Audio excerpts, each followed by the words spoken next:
I'm gonna tell you why most budgets fail because they start the wrong way. I don't start mine with bills. I start mine with God. And the one change that helped me pay off 60,000 as a single mom and build my dream home for me and my kids in healthcare.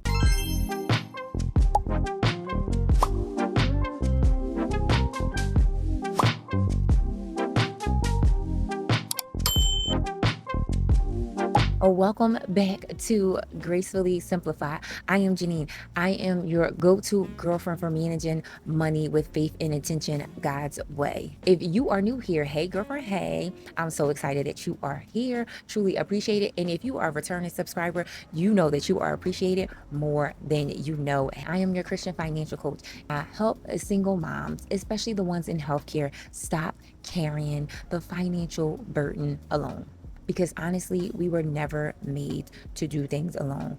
And here's what I believe: three things: God, a plan, and a community. When you have all three of these things, everything changes. Now, if you haven't subscribed, go ahead and hit that subscribe button, hit the like button. This video is really going to be about a gracefully simplified method. And this method I have been working on for years and years and years and years.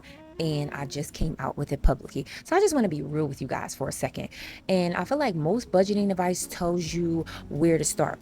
Put your bills here, pull this bank statement up here, list out every expense, figure out what's left. And for most moms in healthcare, that advice doesn't really work. Because honestly, when you work in that 12-hour shifts and when your income changes every pay period, depending on your overtime, your shift differential, whether you picked up an extra shift, whether they canceled you on a shift, depending on the hospital census, the paycheck just fluctuates. So sometimes it may be higher than others. So that generic budgeting advice is basically a setup for failure. So that's why I don't really listen to all of that generic budgeting advice, because it doesn't really apply to us single moms. I know it and I've lived it and I've tried it. I've worked those 12-hour night shifts, 7P to 7A, as an admissions coordinator for over 10 years, right? Single mom, I was completely exhausted, y'all. I had over 60,000 in debt, and it just honestly was such a heavy weight every single night. As y'all know, that's not really where the story ends. Not only did I pay off the $60,000, nothing but God's grace, but I also got my house built from the ground up. And this method that I'm going to teach you is what exactly I did and that I followed. And if you look right here, I'm going to put a video where actually, well, on my YouTube, the video that talks about my journey for me getting the house built and everything. So make sure you go watch that video. And also, I will put the link in the descriptions. Here's what I've learned. Information is not your problem. You don't need another budgeting app. You don't need another spreadsheet. Let's be real. You don't need another person to tell you to stop buying that coffee. Come on, we all know that.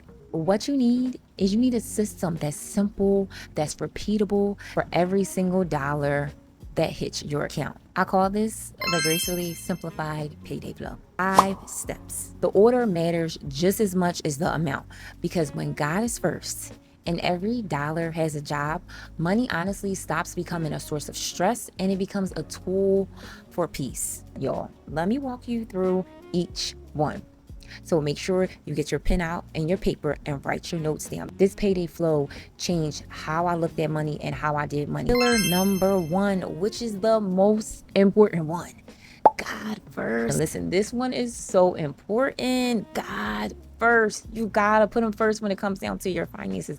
And I ain't on here to be preaching to you. I'm just gonna tell you what works. It says in Proverbs 3:9, honor the Lord with your wealth, with your first fruits of all your crops. I'm gonna say that again so we could just land for you. It says, honor the Lord with your first fruits of all your crops. You heard it. That's what God said. Before anything else touches your account, you give it to God. Not what's left over, not after the bills are paid first. Give it to God first. This is your tithe, 10% off the top. Now, I really have to say, I had to grow to this.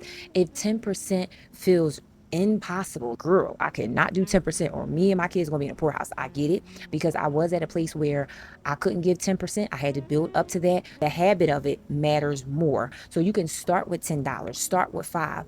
The amount is not so much necessarily the most important, but the order is. So I don't want you to focus so much on the amount. I want you to focus on the order, because when I put God first, everything else fell into place.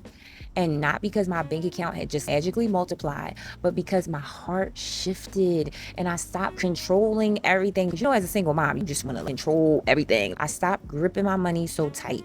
I started trusting God more, the one who promised to provide. One of the things I really had to realize, a plan without faith is just like a spreadsheet.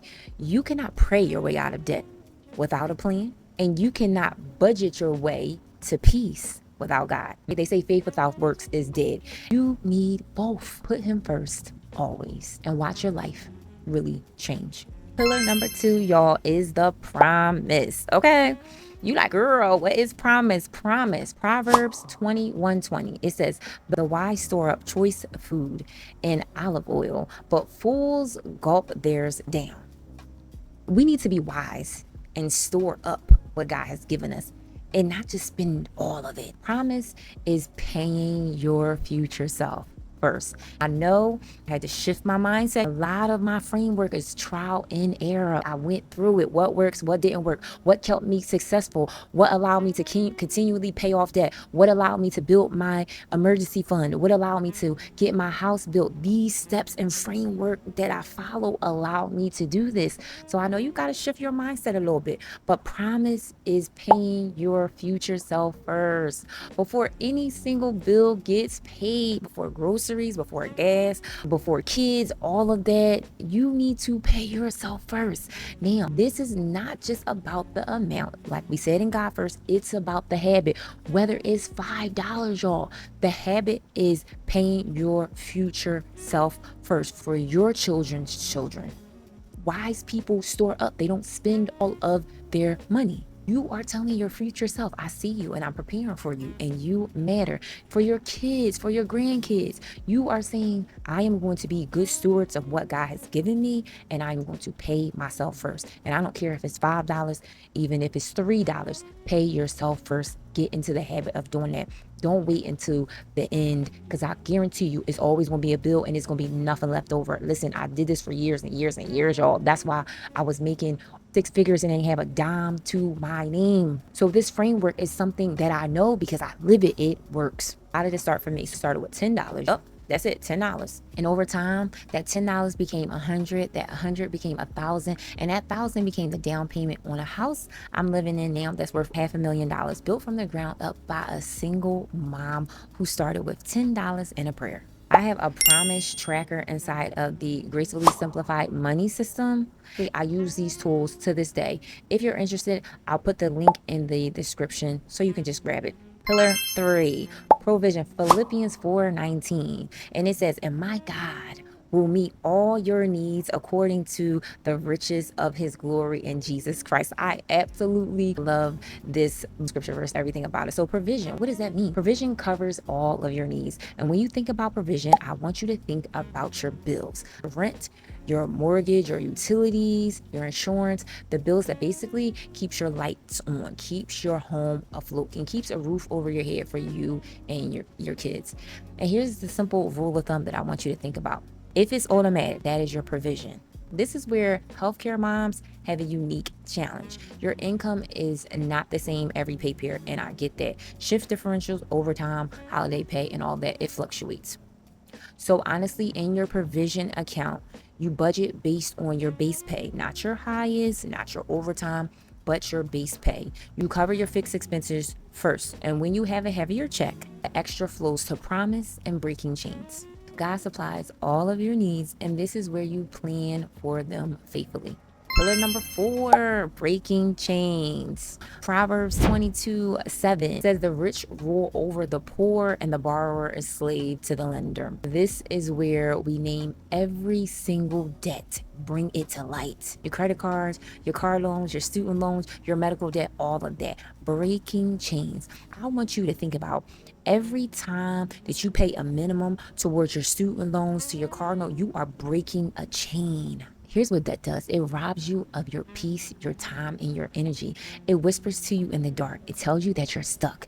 It tells you you will never get out. It honestly tells you this is how your life is going to be forever. You're going to forever owe somebody. But I want you to know what Proverbs says. The borrower is slave to the lender. Naming each debt takes away its power. When you write it down, when you say it out loud, when you put a plan next to it, it stops becoming this big monster. Oh my God. I know people that tell me, my coaching clients tell me all the time, I'm just going to be in debt for the rest of my life. I've heard that from so many people. We don't have to claim that. We can become debt free because of the God that we serve. You need a plan. Facts is your friend.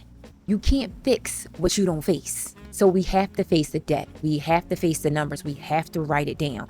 Once we write it down, now we can get a plan in place. And now it doesn't become so scary. Every Friday inside of my Debt-Free Mom Society, we do something called Breaking Chains Friday. And we celebrate every single dollar of debt that we destroy together. Community makes the hard work bearable. I tell people all the time, paying off debt is not for the weak or the faint-hearted. There are going to be times where you don't feel like it. You don't feel like picking up that extra shift. You don't feel like saying no to the things that you want to pay off credit card debt, to pay off student loans. It is going to be hard. That's why community is everything. And that's why we support one another in my Debt-Free Mom Society. I love it. If you guys want more information about the Debt-Free Mom Society, the information will be in the description. Make sure you go check it out. If you have gotten all the way to pillar 5, then something I said has been resonating with you. And I just truly appreciate you for you just spending some time with me. So if you have not subscribed yet, girlfriend, what are you waiting for? Because obviously me and you are locked in at this point. So make sure you go hit the subscribe button. And if you have gotten any value from this video, if you have learned something, make sure that you share it with another mom. It supports my channel. It allows me to grow so that more moms can hear this information. We all want to do better with our finances. So pillar number 5 is grace. Yes, I love it. 2 Corinthians 12:9. It says, my grace is sufficient for you, for my power is made perfect in weakness. God's grace is sufficient for us, for his power is made in weakness. When we are weak, he is strong. Grace is what's left after God first, after promise, after provision, after breaking chains. This is your everyday spending. This is your groceries, your gas, money for the kids, fun money, hair, nails, all of that. This is in your grace account because it's your guilt-free spending. You have been a good steward over all of the 4 areas of the payday flow. We already took care of God. We already paid ourselves first. We paid the bills and we paid the debts. Most budgeting methods leave you no room for life. That's why I always say, I don't help my clients build budgets based off depriving yourself. If you build a budget based off of deprivement, you will never stick to it, especially being a single mom. And especially with kids in healthcare, when you're doing it all by yourself, you need to give yourself room here without guilt. Remember, God's grace is sufficient. The order is the secret. When God is first and every dollar has a job, money stops becoming a source of stress and it becomes a tool for peace. The Gracefully Simplified money system is actually the tools that I use to help implement this that will actually work in your real life. So I have the promise tracker. It tracks your savings goal. You can name different savings goal. I will show you how the promise tracker looks. It'll be a couple images on the screen where you can see it. Then we have the breaking chains tracker. I absolutely love this tracker because y'all, it gives you your debt-free date. It'll show you if you pay an extra $500 to your debt, you'll be debt-free in a certain number of months.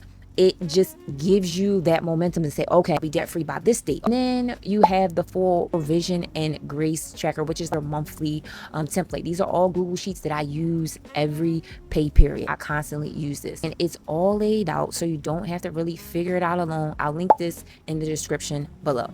So make sure you hit the subscribe button because in the next video, I'm going to go into depth about the 3 accounts every mom needs. And I'll break down exactly how the promise, the provision, and the grace actually work together in your actual bank account before you go. And if you have made it to this point in the video, I truly appreciate you for spending some time with me. I want you to know you are not behind. You are not too far gone. You don't have to carry this financial burden by yourself anymore. God has a plan for your finances. Habakkuk 2:2 says, write the vision and make it plain. And that's exactly what we're going to do here together. If this video encouraged you, drop the word promise in the comments so I know you are in. If you haven't subscribed yet, like, what are you doing, girlfriend? We need to be locked in so you don't miss another video. And I want you to remember, budget with faith and prosper with grace. I love you guys, and I will catch you in the next video. Peace.